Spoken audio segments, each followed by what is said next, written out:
If you're interested in learning about Fort Lauderdale, Florida, and or Bridget King, you're in the right place. This is Want to Move There. I am DerekBicksler, one of your hosts here in Harrisburg and Carlisle, Pennsylvania, joined by my co-host Krista.Lorenzo in Pittsburgh, Pennsylvania.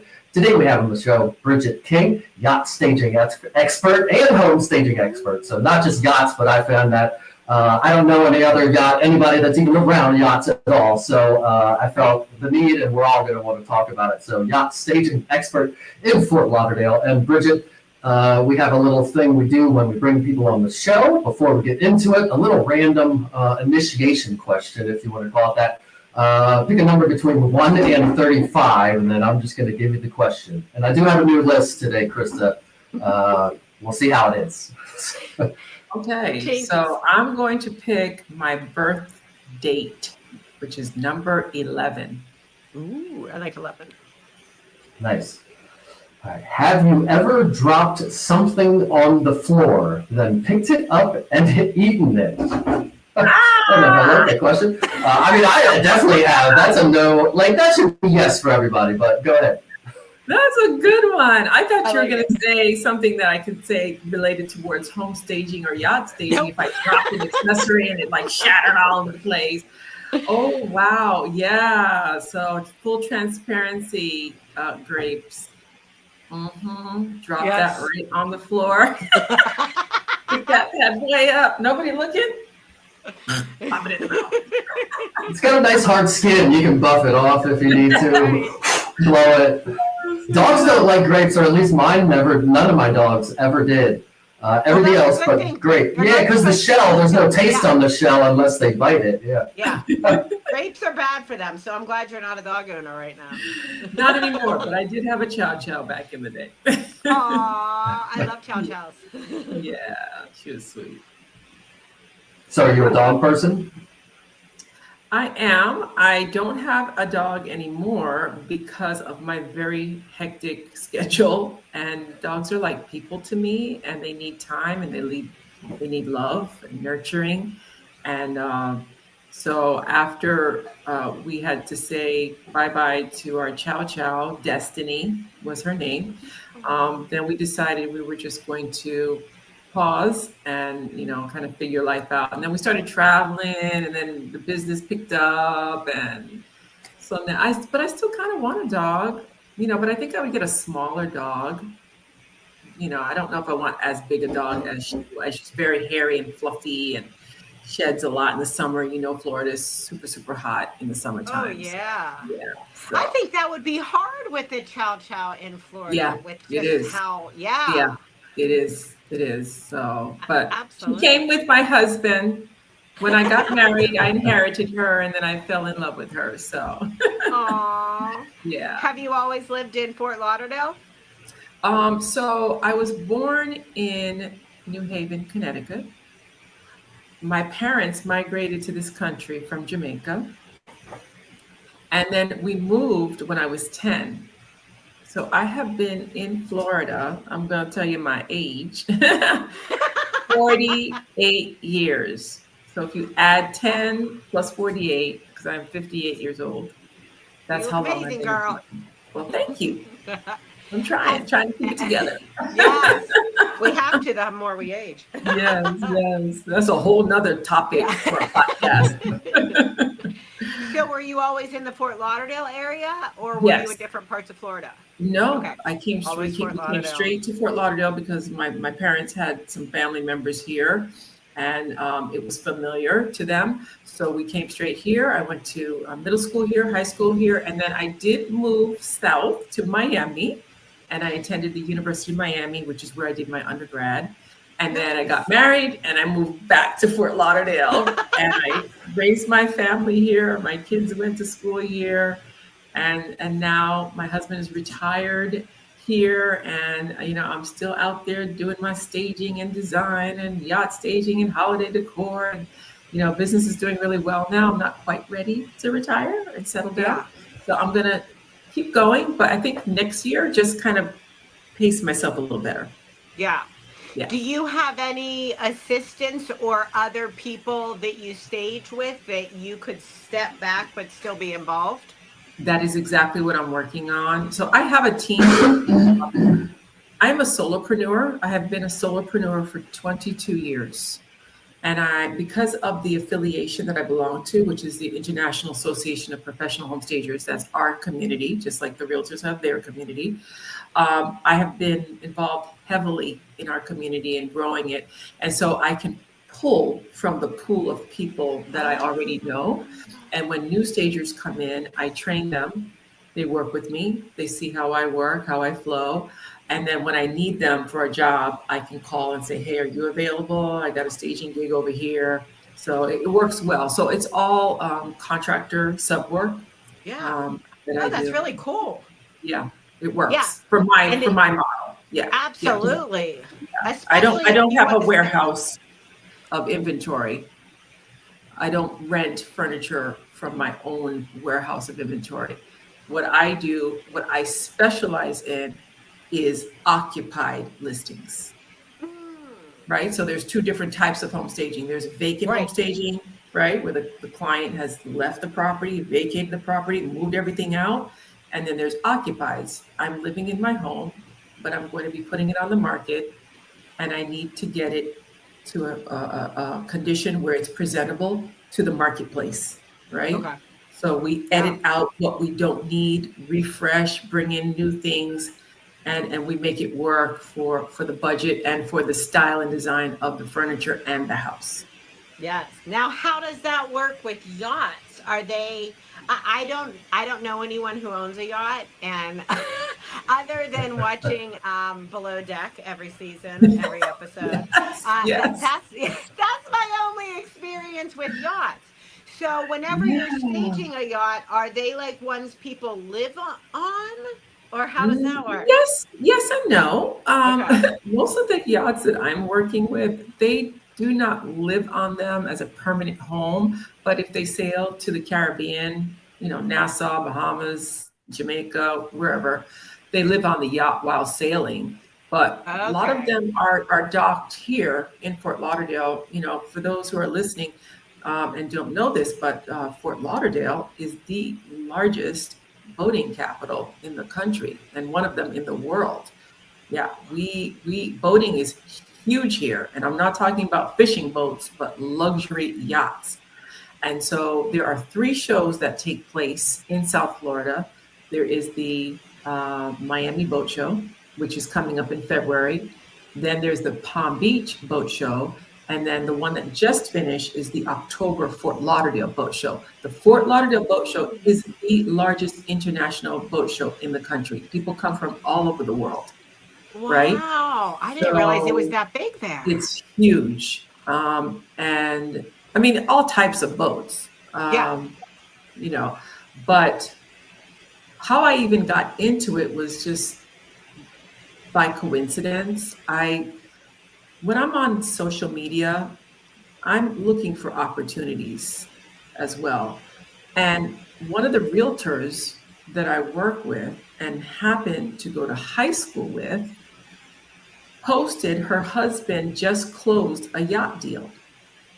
I said, oh, that's interesting. So being curious, and I don't own a yacht. I don't know people in my inner circle that own yachts. So let me see what this yacht looks like. And I thought, oh, okay, it's nice. But for the price tag that the yacht was sold for, I thought, wow, I was kind of expecting more. Yeah. And so I reached out to her and I said, hey, can I talk to your husband? I'd love to meet him and see if he would ever have any clients that would be interested in sprucing up the yachts, just like we do for the homes before they put them on the market. Yeah. And he was kind enough to bring me into one of their brokers meetings. So the yacht brokerages are similar to like a real estate brokerage, they have their monthly meetings and they discuss, upcoming sales, closed sales, yachts that are going to be coming in from the Bahamas, from all over the world that are porting into Fort Lauderdale. And it so happened, timing is everything. There was going to be a boat show coming up and they were going to give me a shot to do 2, we would call it resale yachts. Well, in homes, we would call it a resale home. They do the same thing with the yachts. It's a resale, it's not brand new, and it needs a little fluffing. Yeah. However, unlike a home, everything's built in, right? We're not moving too much furniture around. Oh, Yeah. yeah. So the most I had to move around were like some dining chairs and some accent chairs. But remember, all the bedding, all the console, all the storage, that's all built in. Yeah. So I came in, new pillows. It's a lot of soft goods, new bedding, new pillows. You're not painting walls. You're not doing that kind of stuff in a yacht. Yeah. But I did it, long story short, because I have many stories on the whole yacht staging thing, but that's for another podcast if you want. Well, do you think it's a yacht capital? And it's the cruise capital too. I think it said something about cruises also, which makes sense though, because I pulled up the map here. We like to show all the people where it's located. And it looks, I mean, it's obvious once you zoom out why it's the yacht and boating capital, because you got all the islands that everybody wants to go to, including Europeans who come over to go to the islands a lot too. So makes total sense. Even if you have a small boat, not a yacht, because to be considered a yacht, you have to be 50 feet or more. So is that a yacht? That's a yacht. The big one's a yacht there, right? That's a yacht. The little one beside it, is that a yacht? If it's 50 feet or more. 50 feet, that's the criteria. That's the criteria for a yacht. But like those smaller boats, you can go to Bimini in under 2 hours from Fort Lauderdale. Wow. Yeah. So in the 50-foot, in like the smallest yacht, how many big rooms? Yacht. Does that have that's a big yacht, a 50? That's a mega yacht. Yeah, a 50-foot is a mega yacht, not that one pictured, but how big how big do you think that one is there? A mega yacht would be, I think, anything over 150 feet. That could be about 120. I've never done anything larger than 120. But that 120 would be multiple levels, like that one? Yes. No, like 2 levels. It could be 3 Gotcha. because you have the fly deck at the top. This one, it would be like 4 because remember, you have cabins in the bottom, which you can't see. But that yachting is huge here. And the 2 that I did stage that got me through the door sold. That's awesome. And my goodness, I think that would be fun to do. It's fun. It's fun. It is a lot of work in a different kind of way, though. Yeah. Because it's not like a house where you can just walk through the front door and kind of bring everything and get going. You have to go down to the dock, and the yacht, the boat could be way down, and you have to bring all that inventory with you. So I have carts. There's a lot of stuff you have to learn before you jump into this thing, but I learned very fast what you do and don't do, and what you don't do is wear shoes on a yacht. I know that. Yeah.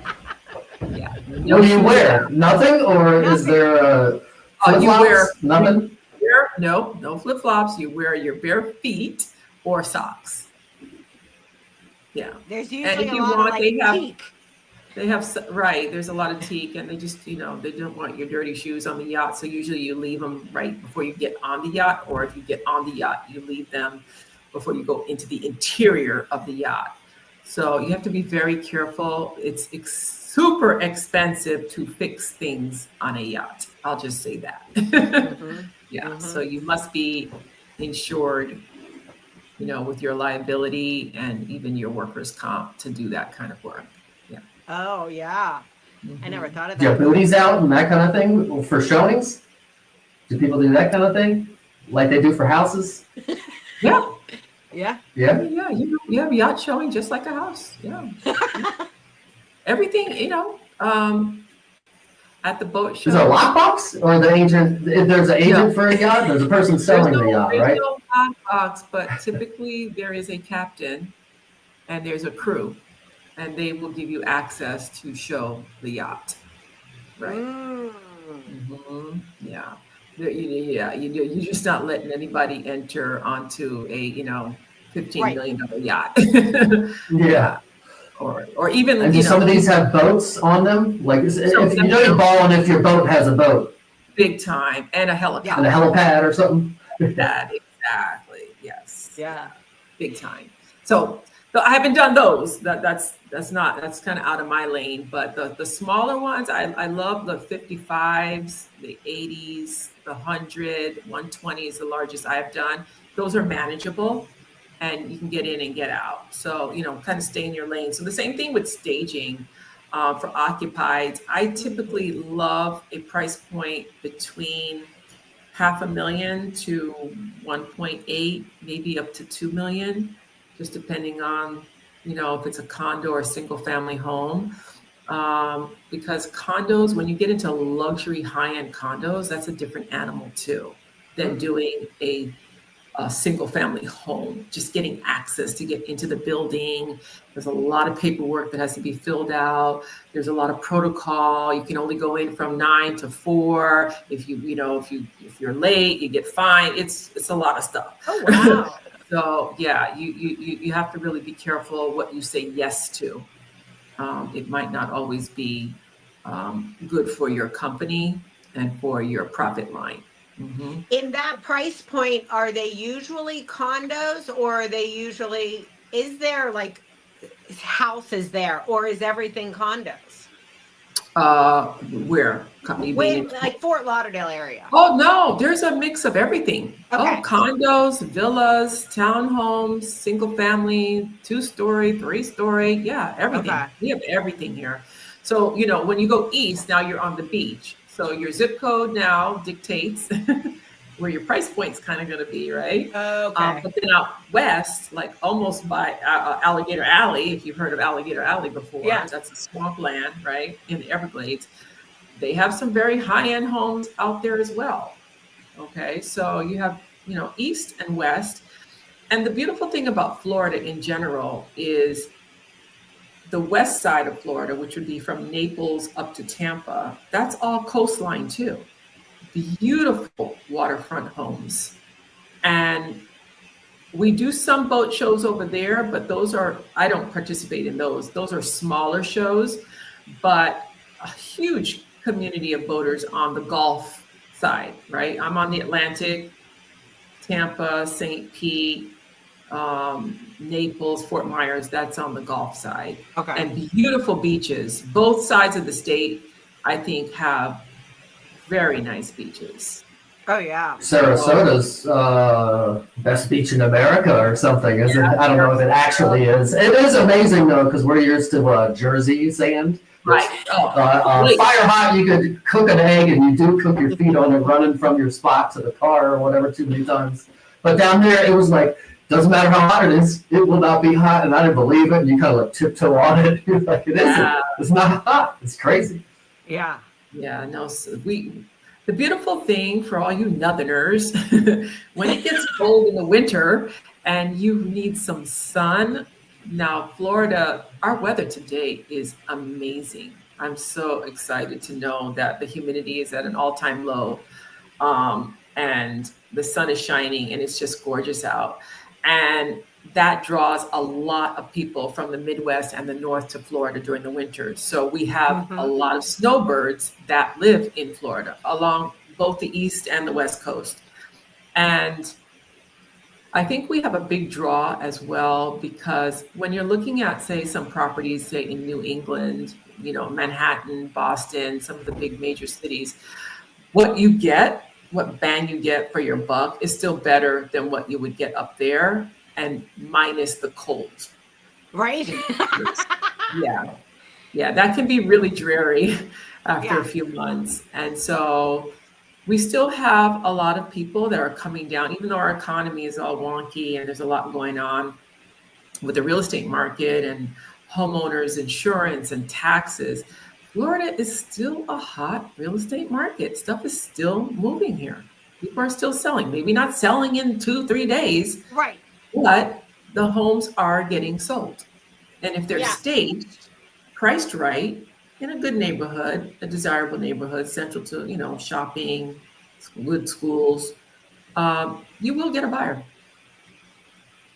Yeah, I mean, it sounds like it has a built-in kind of, like we have here, military and colleges. It doesn't, well, maybe it does have that stuff too, but it has this yacht and boating capital that's not going to go away because it is a place. The infrastructure is there. Everybody goes there. The islands are not, maybe someday will go away or get flooded or whatever's happening, but that'll be a long time. So people will always want access to all the islands. Everybody goes there on vacation. So it's a pretty pretty steady economy or steady market as far as that goes, I would think. Yeah, Specifically right there. Is there anything else that drives the economy, or is it mostly like a second home, leisure lifestyle? Obviously, there's hospitals because people have to have medical stuff, but is there any other like big industry or something that powers anything, or is it mostly like tourism and second home stuff? Tourism definitely number one, because like I said, and you said it as well, the cruise ship. I mean, they're all based here in Florida, South Florida, Royal, Carnival, Celebrity, the whole family. Also, international banking is huge in Miami, that downtown Miami, Brickell Avenue, a lot of international banking.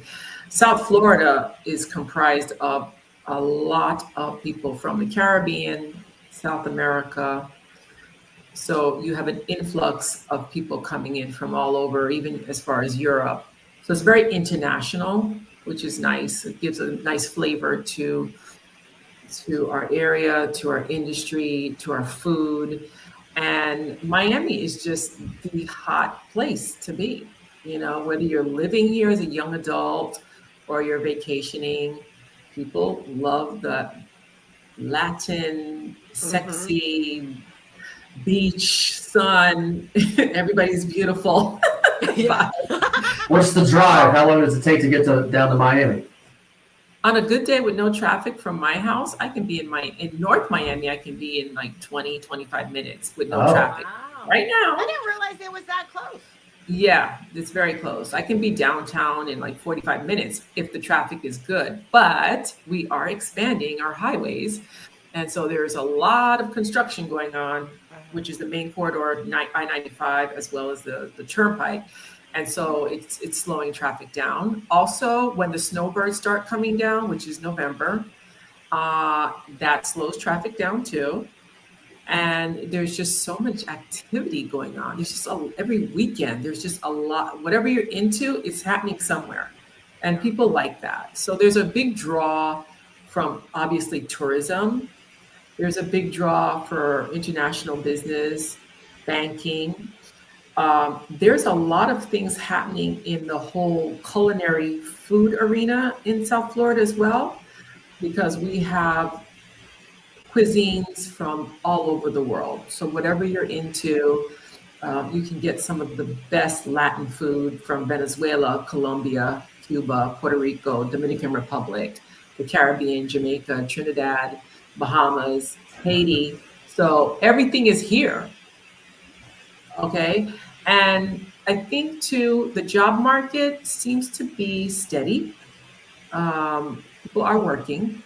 Yes, we have a government shutdown, but aside from that, there's stability in our economy here as well. So it's all a bonus.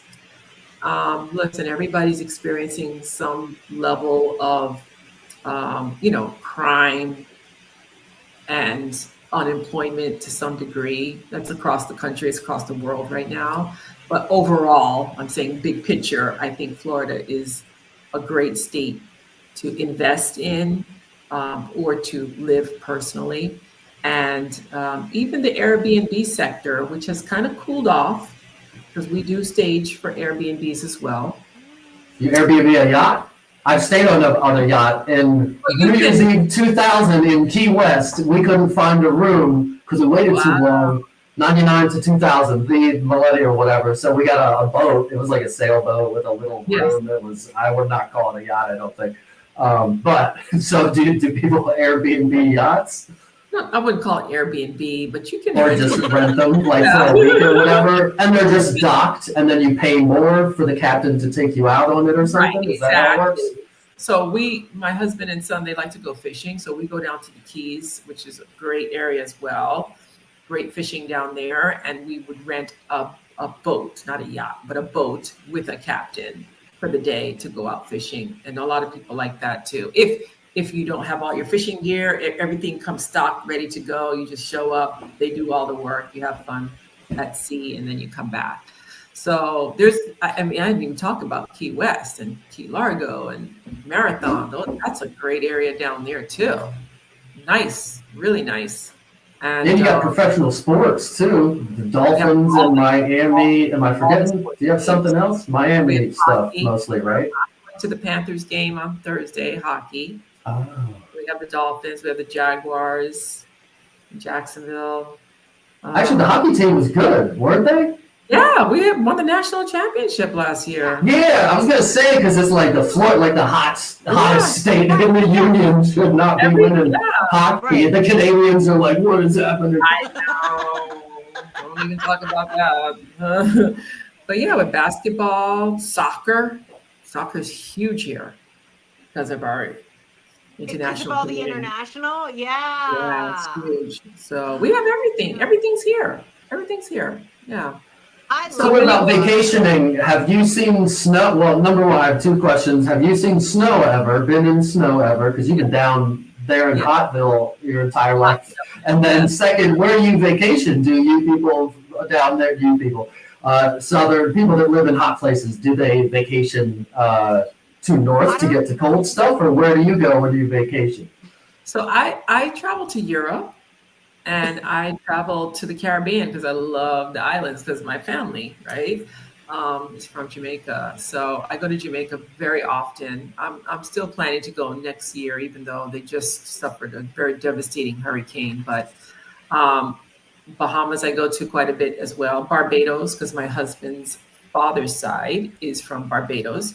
But we love Europe. I was in Italy and France on a Mediterranean cruise this past summer, and that was just out of the world, outstanding, fabulous. And I love California. I'm planning to go to the wine country next year, Sonoma and San Fran. So I like international travel, but I also like traveling within the U.S. too. I love going to New York for like a long weekend, Vegas for a short weekend.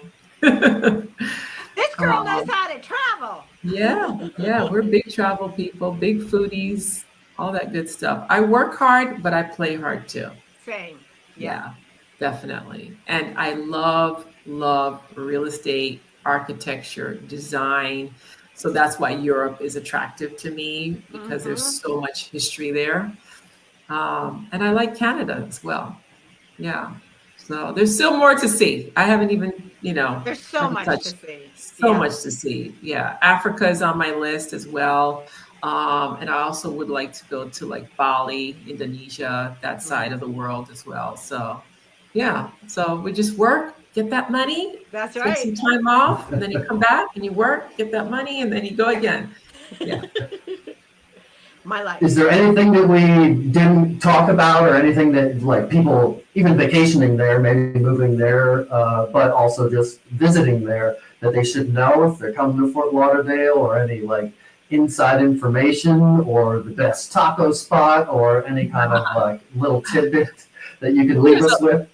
There's a lot of good places to eat in Fort Lauderdale, but I would say you must go to the beach and you must bring your suntan block because the sun down here, it don't play. So bring your oils, your sunblock, your bathing suit. You must try out our beaches. That is mandatory if you're coming to Florida. Even if you can't go in the water, at least go see it because it's so relaxing. It's so beautiful. And the people, like there's so much culture here. And so you should embrace that and go check out the different foods and cuisines that are available to you. There's, like I said, it's international from every corner of the world. You can find it here. And if you are interested in real estate, of course, schedule some property previews. There's some amazing waterfront properties if you're looking for that. And do people park a yacht at a house? Do a lot of people have a house, a yacht in the house? Yeah, if you live on the intercoastal, absolutely. But you have to know as what long your as it's deep enough for the. You have to know what you can accommodate for the yacht or the boat, dockage wise, and the depths. Yeah. So you can't put a big mega yacht in a very small, canal channel. Just be sitting there sideways, touching the bottom. Do people do that? Has that happened? I'm sure it has happened. Somebody pulls in somewhere they shouldn't have. but I'm sure they do all kinds of stuff. But I did have a I think we client. can do it, Bob. And then no, we shouldn't have done it, Bob. Yeah, I had a client though, which was really good for her. She moved from up north and bought a house down by the beach on the Intercoastal and could accommodate, I don't know how many feet, but just say 100 feet of space for a yacht. And she rented that space out. That was income because she didn't want a boat, but she had the space for it. So, there's that opportunity as well. Mm-hmm. It's like renting your garage out. Yeah, it's like a second garage, a water garage. And people do rent their garage out up north because I had a friend that did that. Yeah. Yeah. Down there, you're renting out boat docks. That does sound better. Listen, people are putting up these little structures in the back of their yards and renting those things out, Airbnb and them. They're very creative. Yeah, you can buy a tiny house on Amazon. So Yeah, totally. And a robot too now, multiple to choose from. So before we get you out of here, we have one last question that kind of doesn't have to do with much of anything. It does have to do with you though. When you were a kid, what did you want to be? Did you always want to be a stager, or did you want to be like a cowgirl or a gymnast or something? What did you want to be when you were a kid? Definitely not a gymnast. I have zero flexibility. But in my teenage years, I really wanted to be in healthcare, and I thought I wanted to be a nurse because I find myself to be very nurturing. And I was interested in the medical field. And then I flipped, and then I said, I think I want to do physical therapy. And then when I got to college and I had to take physics and biochem, that was the rude awakening. That was not my future. Yep. So, yeah, but initially growing up and even through high school, I thought I would be in healthcare, either as a nurse or a physical therapist. Yeah. Well, you're still nurturing. You're basically a professional nester. You just nest for other people. That's it. It's just a different type of nurturing. And you as a realtor, we have to nurture our clients. We have to hold their hand, right? And walk them through the whole process of the sale or the buy, whichever side you're on. And so having that nurturing personality trait, it is helpful to the business for sure. Totally. Yeah. What were you going to say, Krista? I also took physics in college, and that was when my career path changed. Yeah. It's a rude awakening. Yeah.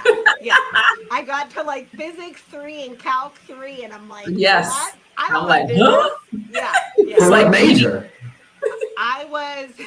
I was getting a dual major in architecture and business, but I was getting a civil engineering certificate. Oh, wow. So I was like, okay, we're not doing that civil engineering certificate anymore. Right. Yeah. Well, that's a lot of math. Yeah. It's a lot. Yeah. So, but I'm happy to be where I am. I absolutely love what I do. I'm passionate about it, and I can see myself here doing this for a few more years to come. Maybe not as active and busy, but yeah, this is my passion. This is my calling for sure. I love that. Yes. Sweet. Well, tell everybody how they can find you. What's the best way? Message you on Instagram, text you. How can they reach you the easiest way if they're coming down to Fort Lauderdale? Yeah, aside from jumping on a plane and coming down to see me personally, you can always call me. I do answer my phone. And if I don't answer it, just leave me a text or voicemail and call everybody back. And you can always find me on all social media platforms, which would be LinkedIn, Instagram, and Facebook. And of course, you can send me a DM through social media, or you can just send me an email through CaptivaDesign@gmail.com.